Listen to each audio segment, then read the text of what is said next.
How do we know so much about the chocolate people enjoyed over 225 years ago?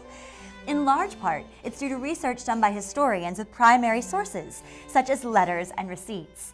Here at the Washington Library, thousands of documents from the 1700s are available to researchers. Today, Special Collections Librarian Katherine Hoarn has a few documents from Washington's life related to chocolate to show us. We know the Washingtons purchased and consumed chocolate because of primary sources. So these primary sources can include anything from pages from account books and ledgers, receipts and invoices from purchases made, as well as correspondence that mentions purchasing chocolate. There's two examples of that in front of us. This is an invoice from the president's house in New York City. This is from 1790, and it's an account with a man named Joseph Corey, who was a confectioner in New York City. And he's actually one of the first people who's known to have advertised selling ice cream. And so the Washingtons went to him for all of their ice cream needs. What can we learn about the ingredients necessary for making ice cream from these receipts?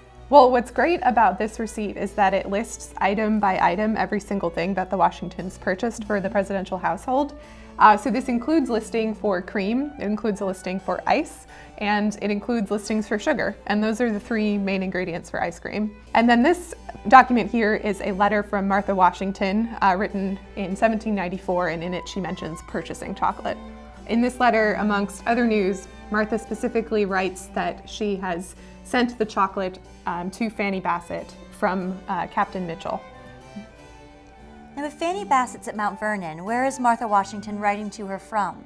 So this letter was written in 1794, and in 1794, George Washington is the president, and the president's house is in Philadelphia.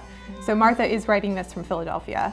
And what's great about this letter is that Martha dates the letter, and she also puts that she is writing it from Philadelphia at the top of the letter.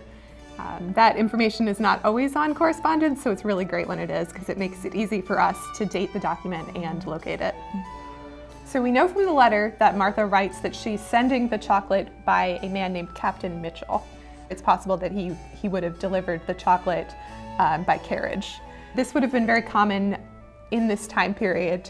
If you lived in a place like Mount Vernon that wasn't close to a major city, if you had friends and family in a large city like Philadelphia and you wanted to acquire a luxury good such as chocolate, you would often send to family and say, hey, could you send me some chocolate? And that's exactly what Martha is doing for Fanny.